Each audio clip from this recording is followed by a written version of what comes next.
ప్రభుత్వంపై ప్రజలకు నమ్మకం లేదని, అందుకే చాలా మంది సర్వేలో పాల్గొనలేదని అన్నారు కేటీఆర్. సర్కారుపై నమ్మకం లేదని అంటున్న వాళ్లు చర్చలో ఎందుకు పాల్గొన్నారని ప్రశ్నించారు సీఎం రేవంత్ రెడ్డి. మీ ప్రభుత్వం మీద ప్రజలకు నమ్మకం లేదు. ఎందుకంటే రేవంత్ రెడ్డి గారు మీరే చెప్పినారు, సమగ్ర కుటుంబ సర్వే జరిగినప్పుడు తమరిచ్చిన ఉపన్యాసమే మొత్తం యూట్యూబ్లో ఉంది, అన్ని టీవీలలో ఉంది. ఏమన్నారు సార్ ఆ రోజు?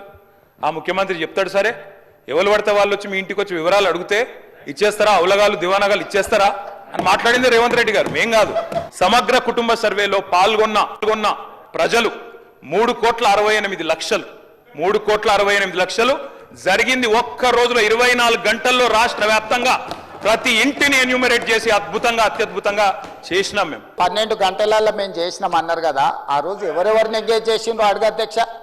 దారిన పోయే దానే నుంచి ఎవడు వస్తుండో, ఎవడు పోతుండో, ఎవరికి ఏ బాధ్యత ఉందో, ఎవరు చేసిండో వాళ్ళ వివరాలు వీళ్ళ దగ్గర ఉన్నాయి అధ్యక్ష. ఇచ్చి అడిగినోడు ఉదయం 7 గంటల నుంచి సాయంత్రం 7 గంటల వరకు 12 గంటల్లో ఇన్ని కోట్ల మందిని మేము చేసినామని, వాళ్ళు చేస్తున్నామని చెప్పడానికి నటించి చేసిరు.